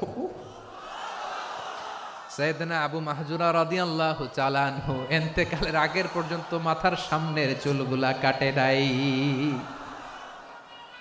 মাথার সামনের চুল তিনি কাটেন নাই। সুবহানাল্লাহি বিহামদি। কেমন ভালোবাসতেন বিশ্বনবী সাহাবীদেরকে, সাহাবারা কেমন ভালোবাসতেন বিশ্বনবীকে। সামনের চুলগুলো বড় হতে হতে এত বড় ছিল, পেঁচিয়ে রেখে পাগড়ি পরতেন, কাটতেন না। নবীর হাত লেগেছিল। সুবহানাল্লাহ পড়েন। তাহলে what is the lesson? Moral of the story কি? মোরাল অফ দ্য স্টোরি হচ্ছে, আসছিল আজানকে ব্যঙ্গ করার জন্য, বিকৃত করার জন্য, হয়ে গেল মসজিদুল হারামের মুয়াজ্জিন। দেখেন বিশ্বনবী একটা খারাপ সিচুয়েশনের মধ্যে থেকে কি ভালো জিনিস বের করে আনলেন। আমি যে শুরুতে বলেছি কিভাবে তিনি হিউম্যান রিসোর্সকে ডেভেলপ করেছেন, ম্যানেজ করেছেন। তিনি যে চৌকস ট্যালেন্ট হান্টার ছিল, দেখেন সবার মধ্যে থেকে এর বাছাই করে মুয়াজ্জিন বানাই দিয়েছেন। সুবহানাল্লাহ পড়েন। তার মানে এই না সবাইরে ধরে ধরে উনি মুয়াজ্জিন বানাইছেন। যার যেই ট্যালেন্ট আছে তাকে ওই কাজে অ্যাসাইন করেছেন। যার যেই প্রতিভা আছে তার প্রতিভাকে ইসলামের কাজে লাগিয়েছেন। সুবহানাল্লাহ পড়েন। যায়েদ বিন সাবেত রাদিয়াল্লাহু তাআলা আনহু নাম শুনেছেন? বিশ্বনবী দেখলেন মদিনার এই আনসারী সাহাবী হাইলি ট্যালেন্টেড, ইন্টেলেকচুয়াল, মেরিটোরিয়াস, জ্ঞানের প্রতি তার আকর্ষণ, মারাত্মক আকর্ষণ। বিশ্বনবী তাকে দায়িত্ব দিলেন, কোরআন যা নাজিল হয় তুমি লিখো, কাতিবুল ওয়াহি বানায় দিলেন। সুবহানাল্লাহ। যায়েদ বিন সাবেতরে আবার আজান শিখান নাই, কারণ তার মধ্যে বিশ্বনবী প্রতিভা দেখেছেন, একাডেমিক প্রতিভা। বিশ্বনবীর একাডেমিক প্রজেক্টগুলো তিনি হ্যান্ডেল করতেন। যায়েদ বিন সাবেত ছিল বিশ্বনবীর ব্যক্তিগত সচিব। কি ছিল? ব্যক্তিগত সচিব। বোঝেন নাই? বিশ্বনবীর ব্যক্তিগত সচিব এবং দোভাষী। ইহুদিরা কিছু লিখে দিলে এটার অর্থ বিশ্বনবীরে বুঝায় দিতেন। আবার ইহুদিদের কাছে কিছু লিখতে হলে তিনি লিখে দিতেন। বিশ্বনবী একদিন বললেন, ইন্নী ওয়াল্লাহি মা আমানু ইয়াহুদা আলা কিতাব। ইহুদিরা যে চিঠি পাঠায় অর্থ তো বুঝি না, আরেক ইহুদি আইনে অর্থ করা লাগে, আবার ইহুদিদের কাছে কিছু লিখে পাঠাইতে চাইলে আমরা তো লিখতে পারি না, ইহুদিরে দিয়ে লেখা লাগে। ওরা যে পৈরা শোনায় লিখে দেয়, আমি ওদের বিশ্বাস করি না। আমার নিজের একজন লোক দরকার। বিশ্বনবী এই যায়েদ বিন সাবেতকে চুজ করলেন ল্যাঙ্গুয়েজের জন্য। উনি বললেন, যায়েদ, তোমার সফট স্কিলকে ডেভেলপ করতে হবে, তুমি হিব্রু ল্যাঙ্গুয়েজ শিখে ফেলো। যায়েদ বিন সাবেত বলল, বিশ্বনবীর মোটিভেশন আর ইন্সপিরেশন পেয়ে আমি 15 দিনে ইহুদিদের এই হিব্রু ল্যাঙ্গুয়েজ শিখে ফেললাম। শুধু শিখে ফেললাম না, হাত্তা হাদিকতু, even I became master in the language. এই ভাষা আমি পারদর্শী হয়ে গেলাম। এরপরে ইহুদিরা চিঠি লিখে পাঠালে আর কোনো ইহুদি ডাকা লাগতো না, আমি নবীর এটার অর্থ শুনে পরে বুঝাই দিতাম। আবার ইহুদিদের কাছে চিঠি লেখা লাগলে আমি যায়েদ বিন সাবেত চিঠি লিখে দিতাম। সুবহানাল্লাহ। দেখেন, এত সাহাবীর মধ্য থেকে বিশ্বনবীর একাডেমিক প্রজেক্ট, ব্যক্তিগত সচিব, দোভাষী হিসেবে তিনি যায়েদ বিন সাবেতের মতো তরুণকে নির্বাচিত করেছেন। কেমন ট্যালেন্ট হান্টার ছিল আমার নবী! সুবহানাল্লাহ পড়বেন না? বিশ্বনবীর ইন্তেকালের পরে সাইয়েদনা আবু বকর রাদিয়াল্লাহু তাআলা আনহু যখন খলিফা হয়ে আসলেন, কোরআনকে সংকলনের দায়িত্ব দেয়া লাগবে, কোন সাহাবীকে দিবেন? সব সাহাবারা মিলে পরামর্শ করলেন। সাইয়েদনা আবু বকর, ওমর সবাই মিলে এই বিশাল কোরআন সংকলনের গুরু দায়িত্ব বিশ্বনবীর ব্যক্তিগত সচিব, বিশ্বনবীর দোভাষী, বিশ্বনবীর সিলেক্ট করাই লোক যায়েদ ইবনে সাবেত রাদিয়াল্লাহু তাআলা আনহুকে দিয়েছে। এই যে আজকের যে কোরআন পড়েন, এটা আগে এরকম ছিল না। কোরআন নাজিল হলে সাহাবারা চামড়ার, ওটের চামড়ায় লিখে ফেলতো, ওটের চ্যাপ্টা হাড্ডির মধ্যে লিখে ফেলতো, গাছের গুড়ির মধ্যে লিখে ফেলতো, বিভিন্ন জনের কাছে ছড়ানো ছিটানো ছিল। আবু বকর রাদিয়াল্লাহু তাআলা আনহু একসাথে করলেন, পরবর্তীতে উসমান রাদিয়াল্লাহু তাআলা আনহু একসাথে করলেন। 114 সূরার এখন এই মুসহাফ, এই কম্পাইলেশন, এই কপি আমরা পেয়েছি, যার হিউজ কন্ট্রিবিউশন ছিল। এই পুরো কোরআন কম্পাইলেশনের প্রজেক্ট ম্যানেজার ছিল যায়েদ বিন সাবেত রাদিয়াল্লাহু তাআলা আনহু। কোরআন কম্পাইলেশনের প্রজেক্ট ম্যানেজার। দেখেন, উনারে মাথায় হাত দিয়ে আজান শিখায় নাই। সুবহানাল্লাহ কইবেন না? তাহলে প্রথম সাহাবী আবু মাহজুরাকে মুয়াজ্জিন বানাইলেন, যায়েদ বিন সাবেতকে ব্যক্তিগত সচিব আর দোভাষী বানালেন, মুসআব ইবনে উমাইর রাদিয়াল্লাহু তাআলা আনহুকে ইসলামের প্রথম অ্যাম্বাসেডর বানালেন। কি নাম? He was the first ambassador in Islam. ইসলামের প্রথম ডিপ্লোম্যাট, ইসলামের প্রথম কূটনৈতিক মুসআব ইবনে উমাইর, মক্কার তরুণ যুবক। উনি পারফিউম লাগাইলে মানুষ দেখলেই বুঝতো এটা মুসআব লাগাইছে। এমন স্মার্ট, ড্যাশিং ফেস, এমন পার্সোনালিটির মানুষ ছিল মুসআব রাদিয়াল্লাহু তাআলা আনহু। কারণ যিনি ইসলামের স্পোকম্যান হবেন, মুখপাত্র হবেন, তার স্মার্ট হওয়ার দরকার আছে না নাই? আকাবার প্রথম শপথ যখন হলো, তাদের সাথে বিষ্ণু ঈসা ইসলাম মদিনাতে একজন মুখপাত্র পাঠালেন, ডিপ্লোম্যাটকে পাঠালেন, অ্যাম্বাসেডর অফ ইসলাম। তিনি হচ্ছেন মুসআব ইবনে উমাইর। পড়েন সুবহানাল্লাহ। জুমার বিধান নাজিল হয়েছে, কিন্তু মক্কায় পরিবেশ নাই জুমা পালনের। বিষ্ণু ঈসা ইসলাম একজনকে দিয়ে খবর পাঠালেন, যাও মদিনায় মুসাবকে যে বলো, মুসাব তো আমার শিক্ষক, আমার স্পোকম্যান, মদিনাতে যেন তারা জুমা কায়েম করে। বিশ্বনবীর আগেই মুসআব মদিনার মুসলিমদেরকে নিয়ে মদিনায় প্রথম জুমা কায়েম করে ফেলছে। কোন সুবহানাল্লাহ। ডিপ্লোম্যাটদের কেমন হইতে হয়, অ্যাম্বাসেডারের কেমন হইতে হয়, মুসআব রাদিয়াল্লাহু তাআলা আনহুর কাছ থেকে শিখে নাও। তাহলে মুসআব রাদিয়াল্লাহু তাআলা আনহুকে বিশ্বনবী ল্যাঙ্গুয়েজ শিখান নাই, সফট স্কিল শিখান নাই। যায়েদ রাদিয়াল্লাহু তিনি হিব্রু ল্যাঙ্গুয়েজ শিখেছেন, সুরিয়ানি শিখেছেন, কিন্তু মুসআবকে তিনি বানিয়েছেন the spokesman of Islam, the first diplomat, the ambassador of Islam. আব্দুল্লাহ ইবনে আব্বাস রাদিয়াল্লাহু তাআলা আনহু বিশ্বনবীর কাজিন, চাচাতো ভাই। আবার মাইমুনা রাদিয়াল্লাহু তাআলা আনহু, মাইমুনা নবীর স্ত্রী, তিনি ছিলেন আব্দুল্লাহর আপন খালা। তো নবীর বউ যদি ওনার খালা হয়, নবী তার কি খালু। তাহলে সম্পর্ক অনেক গভীর, কাজিন আবার খালু। ছোট্ট মানুষ, তাই রাতে মাঝে মাঝে ঘরে থাকতো। বিশ্বনবী দেখলেন আব্দুল্লাহ যেহেতু আমার ঘরে ঢুকতে পারে, আব্দুল্লাহরে এই উম্মতের বড় শিক্ষাবিদ বানাইতে হবে। তাই আব্দুল্লাহ ইবনে আব্বাসকে বিশ্বনবী হাতে কলমে শিক্ষা দিয়েছেন। তো বিশ্বনবী রাতে যখন তাহাজ্জুদ পড়তেন, ছোট্ট আব্দুল্লাহ ঘরে থাকতো। বুঝতে পেরেছেন? ছোট্ট মানুষ তো ঘরে থাকতো। তো বিশ্বনবী তাহাজ্জুদের জন্য একবার দাঁড়িয়েছেন, ছোট্ট আব্দুল্লাহ ওযু করে দাঁড়াইছে। আচ্ছা বলেন তো, ইমাম আর মুসল্লি মোট যদি দুইজন হয়, একজন ইমাম একজন মুসল্লি, তো মুসল্লি ইমামের কোন দিকে দাঁড়াবে? ডানে দাঁড়াবে। ছোট্ট আব্দুল্লাহ বোঝে নাই, বিশ্বনবী তাহাজ্জুদ শুরু করেছেন, উনি একতেদা করছেন আর দাঁড়াইছেন বায়ে। কোথায় দাঁড়িয়েছেন? আব্দুল্লাহ বলেন, যখন আমি বায়ে দাঁড়ালাম, আখাযা রাসূলুল্লাহি সাল্লাল্লাহু আলাইহি ওয়াসাল্লাম উযুনি আল ইউমনা ইয়াফতিলুহা, বিশ্বনবী নামাজরত অবস্থায় আমার কান ধরে টেনে আমার ডান দিকে এনে দাঁড় করায় দিলেন। পড়েন সুবহানাল্লাহ। দেখেন, হাতে কলমে শিক্ষা। আর জীবনে ভুল হবে? কথা কয় না, আর ভুল হবে? আর ভুল হবে না।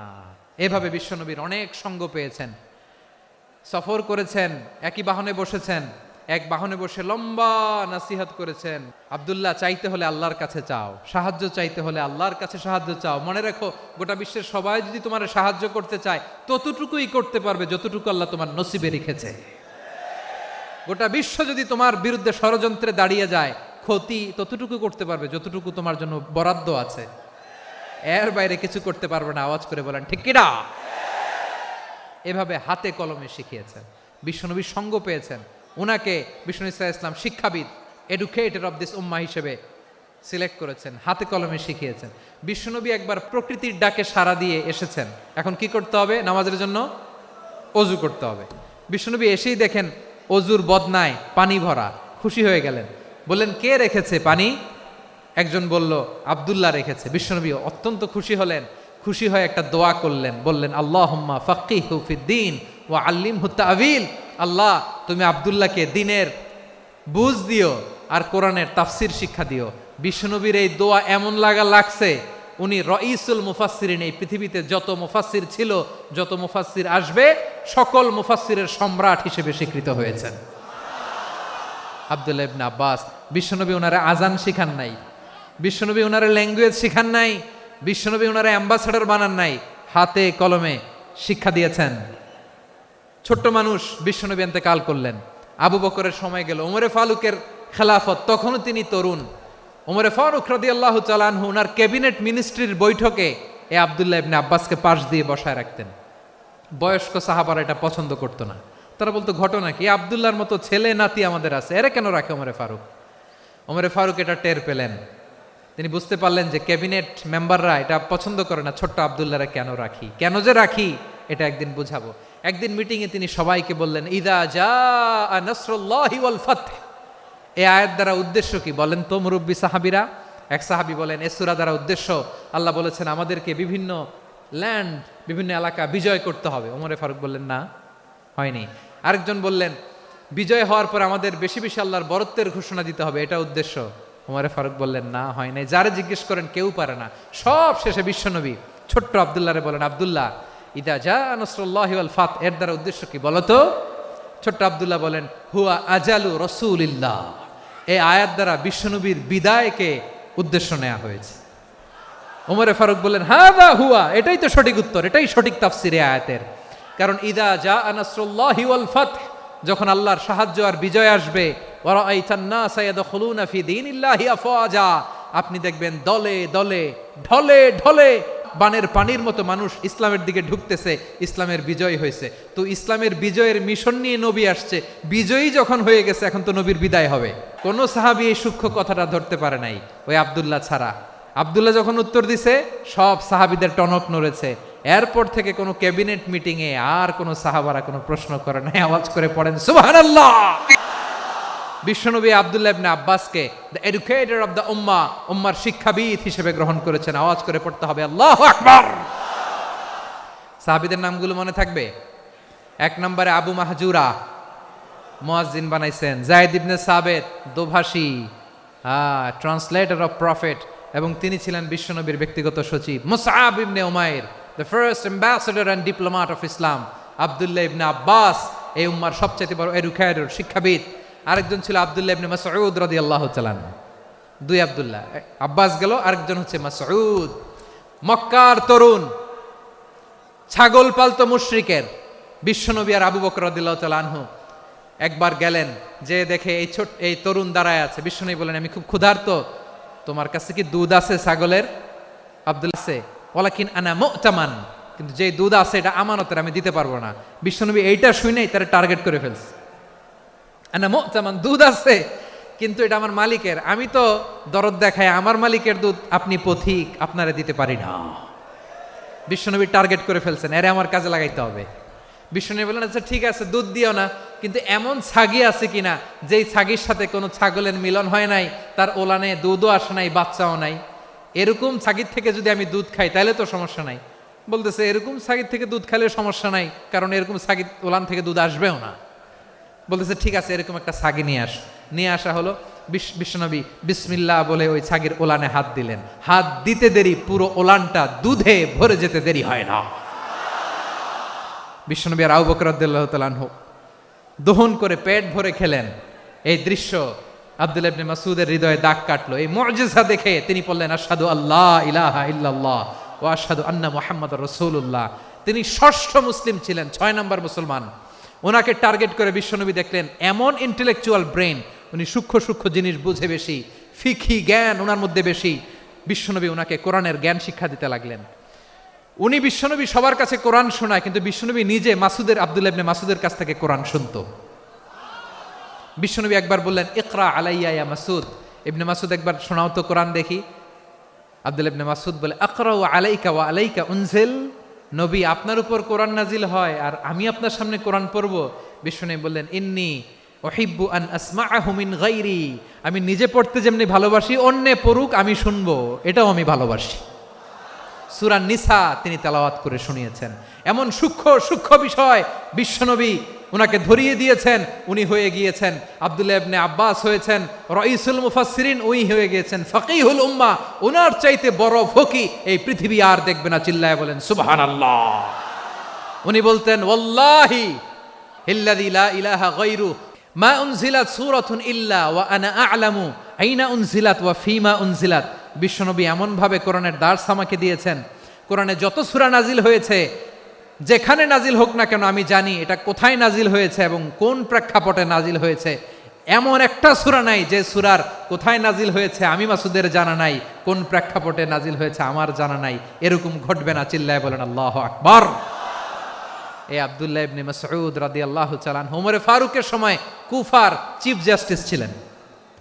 কুফা নগরীর চিফ জাস্টিস, চিফ জাস্টিস বোঝেন নাই? বিচারপতি। কি ছিলেন? সবাই বলে নাই, কি ছিলেন? বিচারপতি ছিলেন। এবং ওনার যে ফিকহি জ্ঞানের ধারা, এটাই আলকামা, ইব্রাহিম আন-নাখাই, হাম্মাদ ইবনে সুলাইমান হয়ে ইমাম আবু হানিফা পর্যন্ত পৌঁছেছে। এবং ওনার ফিকহি জ্ঞানের ধারাই হানাফি মাযহাবে অ্যাকসেপ্ট হয়েছে। আজও এগুলো হানাফি মাযহাবে চর্চিত হয়। হানাফি মাযহাবের সব ফিক আব্দুল্লাহ ইবনে মাসউদের ফিকহি জ্ঞানের ধারা থেকে নেওয়া হয়েছে, চিল্লায় পড়েন সুবহানাল্লাহ। তাহলে উনাকে বিশ্বনবী বানিয়েছেন জুরিস্ট, আইনবিদ, ফকিহ। উনারে আজান শিখান নাই। হিউম্যান রিসোর্স ডেভেলপমেন্ট কিভাবে করবেন, মানব সম্পদের উন্নয়ন কিভাবে করতে হয়, কিভাবে যার যেখানে প্রতিভা কাজে লাগাতে হয় উনি দেখিয়েছেন। সুবহানাল্লাহ পড়বেন না? খালিদ বিন ওয়ালিদ কি ছিলেন? বীর যোদ্ধা। কিন্তু তিনি ইসলাম ধর্ম গ্রহণ করেছেন অনেক দেরিতে, 8ম হিজরিতে। তার মানে 8ম হিজরির আগে উনি মুশরিকদের পক্ষে লড়াই করেছেন। ওনার হাতে কত মুসলিম সাহাবী যে নিহত হয়েছে হিসাব নাই। বিশ্বনবী টার্গেট করে রাখছে, তুমি আমাদের মুসলিমদের এত ক্ষতি করলা, তুমি যখন মুসলমান হবা তোমারে দিয়ে আমি এমন কাম করামু যে এটা আর কেউ করতে পারবে না। খালিদ বিন ওয়ালিদ রাদিয়াল্লাহু তাআলা আনহু 8ম হিজরিতে মুসলিম হয়েছেন, মক্কা বিজয়ের আগে। তো মক্কা বিজয়ের আগে যখন মুসলিম হয়েছেন, এর আগে কি করছেন? কাফিরদের সাথে যুদ্ধ করেছেন। উনি উহুদের যুদ্ধে মুসলমানদের যে পরাজয় ভাব, কঠিন পরিস্থিতির মুখোমুখি উনার কারণে পেছন থেকে এমন আতর্কিত আক্রমণ করেছেন, মুসলমানদেরকে কচুকাটা করেছেন। 8ম হিজরিতে আল্লাহ তাআলা হেদায়েতের নূর দিয়ে ওনার হৃদয়টাকে উজালা করে দিলেন। লা ইলাহা এটা এমন বাণী যার হৃদয়ে একবার টাচ খাবে, এইটা থেকে সে আর পালিয়ে বেড়াতে পারে। ঝিনুকের ভেতর লুকিয়ে থাকে যেমন মতি, ঝিনুকের ভেতর লুকিয়ে থাকে যেমন মতি, কলমা শাহাদাতে আছে আল্লাহর জ্যোতি, কলমা শাহাদাতে আছে আল্লাহর জ্যোতি। ঠিক কিনা বলেন? মক্কা বিজয়ের আগে মুসলিম হলেন, হওয়ার পরেই বিশ্বনবীর টার্গেট ফুলফিল হলো। ওই যে টার্গেট করে রেখেছেন আর দোয়া করেছেন, খালিদ বিন ওয়ালিদ যদি মুসলিম হয় তাকে আমি মিলিটারি চিফ বানাবো। ওনাকে আজান শিখান নাই, ওনারে কান ধইরা নামাজের এই মাথা থেকে ওই মাথা আনান নাই, ফিকহি কোরআনের সূক্ষ্ম তাফসীর ওনারে শিখান নাই, অ্যাম্বাসেডর বানান নাই। বিষ্ণু ইসলাম উনাকে সামরিক অভিযানে প্রেরণ করেছেন। সামরিক অভিযানে তিনি প্রেরণ করেছেন। উনার জীবদ্দশায় উনার নেতৃত্বে যতগুলো যুদ্ধ হয়েছে একটা যুদ্ধেও তিনি পরাজয় বরণ করেন নাই। ওমরে ফারুকের সময়কালে তিনি চিফ অফ মুসলিম মিলিটারি মানে মুসলিম সেনাপতি হয়েছেন। তাহলে কিভাবে হিউম্যান রিসোর্স ব্যবহার করতে হয় গোটা বিশ্ব আমার নবীর কাছ থেকে শিখে নাও। খালিদ বিন ওয়ালিদ, ওনাকে বিশ্বনবী একটা উপাধি দিয়েছেন। উপাধিটা হচ্ছে সাইফুল্লাহিল মাসলুল, আল্লাহর নাঙ্গা তরবারি, আল্লাহর খোলা তরবারি, দ্য ওপেন সোর্ড অফ আল্লাহ। খালিদ বিন ওয়ালিদ মুসলিম সেনাপতি। হাসান বিন সাবেত রাসূলের সভা কবি, কালচারাল হিজিমনিকে ডিফিট করার জন্য। উনি ভালো অস্ত্র চালানো জানতেন না, ওই কাজে উনি যেতেন না। ওনার ছিল কাব্য প্রতিভা। কাফিররা কবিতা দিয়ে নবীকে গালি দিত, বিশ্বনবী বলতেন, ইয়া হাসান আজিব আন রাসূলিল্লাহ, তুমি নবীর হয়ে কাফেরদের এই কথাগুলোর জবাব দাও।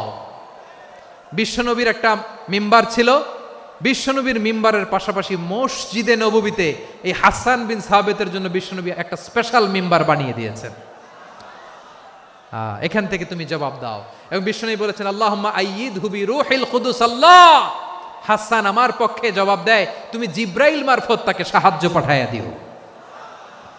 রাসূল সাল্লাল্লাহু আলাইহি ইসলামের সভা কবি, the poet of the prophet, নবীর কবি। উনি কবিতা দিয়ে এমন উচ্চাঙ্গের ভাষায় কবিতা দিয়ে তিনি জবাব দিতেন, কাফিরদের গা শিহরে যেত, তাদের হৃদয়ে আগুন ধরে যেত। তাহলে এরকম কবিরও দরকার আছে না নাই? এখন যাকে আল্লাহ দিছে কাব্য প্রতিভা, এরা যদি আপনি যুদ্ধের ময়দানে পাঠান হবে?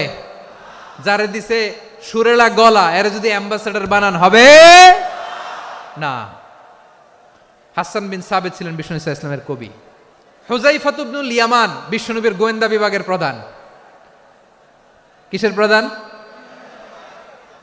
হুযায়ফা ইবনুল ইয়ামান। ওনার ছিল ডিটেকটিভ মাইন্ড, ডিটেকটিভ মাইন্ড, গোয়েন্দা বিভাগের প্রধান। এবং উনি হচ্ছেন সাহিবু সিররি রাসূলিল্লাহ, রাসূল সাল্লাল্লাহু আলাইহি ওয়াসাল্লামের গোপন তথ্যের ধারক বাহক। নবীর যেই কথা কেউ জানে না, সব হুযায়ফার পেটের ভিতরে ছিল। সুবহানাল্লাহ পড়েন। মদিনার যত ইহুদিদের একটা লিস্ট ছিল, এই লিস্ট শুধু দুইজন জানতো, বিশ্বনবী আর হুযায়ফা। গোয়েন্দা বিভাগের হেড ছিল। খন্দকের যুদ্ধে প্রচন্ড আজকের মতো শৈত্য প্রবাহ, মাটি খনন করতে করতে সাহাবীদের পেটে ক্ষুধা নাই, দাঁড়াইতে পারে না নামাজের জন্য, এত ক্লান্ত, ক্ষুধা, ক্লান্ত, শ্রান্ত। বিশ্বনবী বললেন, কে আছো? এই কঠিন শীত, এই ভয় আর ক্ষুধার মধ্যেও খন্দকের পরীক্ষার টপকে শত্রু শিবিরে যে আমাকে তথ্য দিবা, কে আছো? কারো গায়ে শক্তিই নাই যে দাঁড়াবে, কেউ দাঁড়ায় না। বিশ্বনবী তখন নিজে হুযায়ফাকে ডাক দিলেন, হুযায়ফা, যে আমাকে আজকে শত্রু শিবিরের তথ্য এনে দিবে, সে জান্নাতে আমার মোরাফাকা, আমার সঙ্গী হবে। হুযায়ফা রাদিয়াল্লাহু ইবনুল ইয়ামান জীবনের ঝুঁকি নিয়ে এই ক্ষুধা, শৈত্য প্রবাহ, কোল্ড ওয়েভসকে উপেক্ষা করে পরীক্ষা টপকে শত্রু শিবিরে যে সবার কথাগুলো চুপে চুপে শুনে বিশ্বনবীর দরবারে এসে গোয়েন্দাদের মতো তথ্য সরবরাহ করেছে। বিশ্বনবীর গোয়েন্দা বিভাগের প্রধান হুযায়ফা ইবনুল ইয়ামান ইন্টেলিজেন্স বিভাগ চালাতেন। মুনাফিকদের নাম ওনার কাছে ছিল। মুআয ইবনে জাবাল মদিনা রাষ্ট্রের সবচেয়ে সিনিয়র আমলা ছিলেন। আমলাতন্ত্র চিনেন তো? প্রশাসনিক কাজ যারা চালায়, অ্যাডমিনিস্ট্রেশন বোঝেন না? The department of administration. মদিনার রাষ্ট্রের সিনিয়র আমলা মুআয ইবনে জাবাল মুতাখাসসিসুন ফিল হালালি ওয়াল হারাম, হালাল হারামের স্পেশালিস্ট ছিলেন। বিশ্বনবী উনাকে ইয়ামানের গভর্নর করে পাঠাইছেন। বলেছেন, ইন্নাকা তা'তি কওমান আহলা কিতাব, এমন গোষ্ঠীর কাছে যাবা এরা ইহুদি নাসারা, আগে শাহাদা পড়লে এরপরে নামাজের দাওয়াত দিও, নামাজ পড়লে যাকাতের দাওয়াত দিও। গভর্নরের অ্যাটিটিউড যেমন থাকে তেমন অ্যাটিটিউড ধরে রেখো। সুবহানাল্লাহ পড়েন। তাহলে মুআয ইবনে জাবালকে দিয়ে বিশ্বনবী কবিতা লেখায় নাই, চিঠি লেখায় নাই, আজান দেওয়ায় নাই। সুবহানাল্লাহ পড়বেন না? সব শেষ সাহাবী বলি আবু হুরায়রা রাদিয়াল্লাহু তাআলা আনহু, বিড়ালের বাবা, কি করতেন? খালি হাদিস মুখস্থ করতেন। উনি বলতেন, আলজামু রাসূলুল্লাহ আলা মিল ইবাতনি, আমার শুধু পেটের ক্ষুধার বন্দোবস্ত হইলে আমি নবীর সঙ্গ ছাড়তাম না। আমার আনসার সাহাবারা ক্ষেত খামারের কাজ করত, আমার মুহাজির সাহাবারা ব্যবসা করত, আর আমি নবীর সাথে সাথে থাকতাম। শুধু সকাল বিকাল 2 বেলা যদি আমার খাবারের বন্দোবস্ত হয়, আমি আর নবীর লক ছাড়ি না। সুবহানাল্লাহ কইবেন না? 5374টা হাদিস তিনি বর্ণনা করেছেন। সবচেয়ে বেশি হাদিস বর্ণনাকারী সাহাবী। হাদিস প্রিজার্ভেশনের কাজে বিশ্বনবী ওনাকে কাজে লাগিয়েছেন। উনি একদিন বলেন, ইয়া রাসূলুল্লাহ আসমাউ মিনকা কাসীরান ফালা আহফাজু। নবী, অনেক কথা শুনি, আমার মনে থাকে না। বিষ্ণু বললেন, তাই? উবসুত রিদাক, তোমার চাদরটা বিছাও। আবু হুরায়রা বিছালেন, বিশ্বনবী হাত বুলায় দিলেন, এরপরে অনেক হাদিস বর্ণনা করলেন। আবু হুরায়রা বলে, তারপর থেকে বিশ্বনবী যাই বর্ণনা করে আমি শুনি আর একটাও বলি না। এখন সুবহানাল্লাহ। বিশ্বনবী ওনাকে হাদিস প্রিজার্ভেশন, নবীর এই যে লক্ষ্য হাদিস প্রিজার্ভেশনের এই দায়িত্ব দিয়েছেন সাইয়েদনা আবু হুরায়রা রাদিয়াল্লাহু তাআলা আনহুকে। প্রিয় ভাইরা, তাহলে 10 জন সাহাবীর কথা যে বললাম, আপনারা কি খেয়াল করেছেন কত বড় ট্যালেন্ট হান্টার, চৌকস ট্যালেন্ট হান্টার ছিল আমার নবী। এক একজনের এক এক ট্যালেন্ট এক এক কাজে অ্যাসাইন করেছেন, এক একজনকে এক এক দায়িত্ব দিয়েছেন, এক একজনের প্রতিভাকে এক একভাবে বিকশিত হওয়ার সুযোগ দিয়েছেন। আওয়াজ করে বলেন ঠিক কি না? এখন আমার পর্দার আড়ালে আমার মায়েরা বলবে, এতগুলো পুরুষ সাহাবীর কথা বললো, নারী সাহাবীরা কি কিছু করে নাই? হ্যাঁ, একজন নারী সাহাবীর কথা বলে মোনাজাত হবে, দোয়া ছাড়া কেউ যাব না। রুফাইদা আল আসলামিয়া রাদিয়াল্লাহু তাআলা আনহা, ওনার বাবার নাম সাআদ আল আসলামি। বিশ্বনবী কি খেয়াল করলেন দেখেন, সাআদ ছিল মদিনার বড় ডাক্তার। এই নারী সাহাবী রুফাইদা বাবার কাছ থেকে চিকিৎসা বিদ্যা শিখেছেন। যখন শিখছে, বিশ্বনবী দেখলেন আমার তো প্রতি সপ্তাহে সপ্তাহে যুদ্ধে আহত সাহাবীদের সেবা দিবে কে? বিশ্বনবী রুফাইদাকে বললেন, রুফাইদা তুমি মসজিদে নববীর পাশে একটা মেডিকেল ক্যাম্প করো। এই যে সাকিনা আদ্দিন মেডিকেলের আমার ছাত্রী বন্ধুরা, শুনে রাখো, তোমাদের আইকন হচ্ছে এই রুফাইদা আল আসলামিয়া। বিশ্বনবীর ডিরেকশন অনুযায়ী তিনি মসজিদে নববীর পাশে একটা মেডিকেল ক্যাম্প করলেন এবং আহত সাহাবাদের চিকিৎসা উনি ওনার টিম নিয়ে দিতেন। বিশ্বনবীর পরামর্শে উনি আনসারি এবং মুহাজির মহিলা সাহাবীদেরকে নিয়ে একটা স্পেশাল মেডিকেল টিম গঠন করলেন। খায়বার যুদ্ধে 7ম হিজরিতে যখন বিশ্বনবী যায়, উনি ওনার টিম নিয়ে আসলেন, বললেন, ইয়া রাসূলুল্লাহ, আমরা তো তলোয়ার চালাতে পারি না, আমরা তো তীর মারতে পারি না, আপনি যদি অনুমতি দেন খায়বার অভিযানে আমি আমার টিম নিয়ে মেডিকেল টিমের সেবাটা সার্ভিসটা দিতে চাই। পড়েন সুবহানাল্লাহ। বিশ্বনবী অনুমতি দিলেন, যোদ্ধা সাহাবীদের সাথে রুফাইদা আল আসলামিয়া উনিও মেডিকেল টিম নিয়ে অগ্রসর হলেন। খায়বারের প্রতিটা আহত ইনজুর্ড সাহাবী যারা ইনজুরির শিকার হয়েছেন, সবাই রুফাইদা আল আসলামিয়ার এই মেডিকেল ক্যাম্প থেকে চিকিৎসা সহায়তা পেয়েছেন। সুবহানাল্লাহ পড়েন। দেখেন কিভাবে বিশ্বনবী ট্যালেন্ট বাছাই করতেন। আপনি অবাক হবেন, বাহরাইনের মেডিকেল ইউনিভার্সিটিতে রুফাইদা আল আসলামিয়া মেডিকেল প্রাইজ অ্যাওয়ার্ড প্রতি বছর দেয়া হয়। যদি 8 দিনের এই মেডিকেল, আমার বোনেরা যদি জেনে থাকো জানো, না হলে নতুন করে জানো, সার্চ দিও, রুফাইদা আল আসলামিয়া মেডিকেল অ্যাওয়ার্ড বাহরাইনের ইউনিভার্সিটিতে দেয়া হয়। প্রিয় ভাইয়েরা, তাহলে আলোচনার সামারি আমরা করি। বিশ্বনবী যেভাবে হিউম্যান রিসোর্সকে ম্যানেজ করেছেন, যার যেখানে প্রতিভা কাজে লাগিয়েছেন, আমরাও যদি করি, আমাদের বাংলাদেশের চিত্র আমরা পাল্টে যেতে পারবো। আমরা শুরুতে শুনেছি মানুষের আছে অসীম সম্ভাবনা, প্রতিটা মানুষ অনন্য, যত্ন নিলে, যথাযথ পরিচর্যা করলে মানুষ বিশ্ব জয় করতে পারে, ঠিক কিনা? আমাদের হাফেজে কোরআনের সামনে দাঁড়াতে পারে এমন কোন হাফেজে কোরআন আল্লাহর জমিনে জন্ম হয় নাই। গোটা বিশ্ব কাঁপিয়ে তারা সেরা, আমাদের ক্রিকেটাররা সেরা, আমাদের তৈরি পোশাক শিল্প সেরা। এরকম অনেক অনেক সেরা জিনিস আছে, আমরা এগুলোর নার্চারিং করতে পারি নাই, পরিচর্যা করতে পারি নাই, সঠিক তারবিয়াতের অভাব। তাহলে মানুষের অসীম সম্ভাবনাকে কাজে লাগাতে হবে, ঠিক কিনা বলেন? ইউনুস গভর্নমেন্টকে আমি বলবো, অল্প সময়ের জন্য আপনারা এসেছেন, সংস্কারও করতে হবে, আবার নির্বাচনও করতে হবে। সব সংস্কার হতে করতে পারবেন না, যতটুকু পারবেন এর মধ্যে আমাদের যে হিউজ ম্যান পাওয়ার, আমাদের যে মানব সম্পদ, হিউম্যান রিসোর্স, এটাকে ডেভেলপ করে আপনাদের যেতে হবে। যেটা পারবেন না সেটাকে পরবর্তী নির্বাচিত গভর্নমেন্টের কাছে রেখে যেতে হবে, যে তারা যেন করে, তাদের কাছে আপনারা এটা রেখে যাবেন। তাহলে মানুষ চাইলে বিশ্ব জয় করতে পারে, আর মানুষকে হারাতে পারে কেউ? আল্লাহ আমাদেরকে জনসংখ্যা দিয়েছেন প্রিয় ভাইয়েরা, এই জনসংখ্যা অনেক বড় সম্পদ, এটা আমাদের জন্য অভিশাপ নয়, আশীর্বাদ। আমাদের জনসংখ্যাকে যদি আমরা জনশক্তিতে রূপান্তর করতে পারি, আজকে বাংলাদেশ যে অবস্থানে দাঁড়িয়ে আছে, বাংলাদেশ তার 20 গুণ উন্নতির শিখরে চলে যাবে। চিল্লায় বলো ঠিক কিনা? আমাদের শ্রমিক ভাইয়েরা বাইরে কাজ করে, আমাদের শ্রমজীবী ভাইয়েরা, প্রবাসীরা, তাদের ব্যাপারে গুরুত্ব দিতে হবে। আমাদের শ্রমের দাম সবচেয়ে কম, সবচেয়ে কম। তারা এম্বাসিতে গুরুত্ব পায় না, এয়ারপোর্টে গুরুত্ব পায় না। এই সরকার অবশ্য তাদেরকে অনেক গুরুত্ব দিচ্ছে।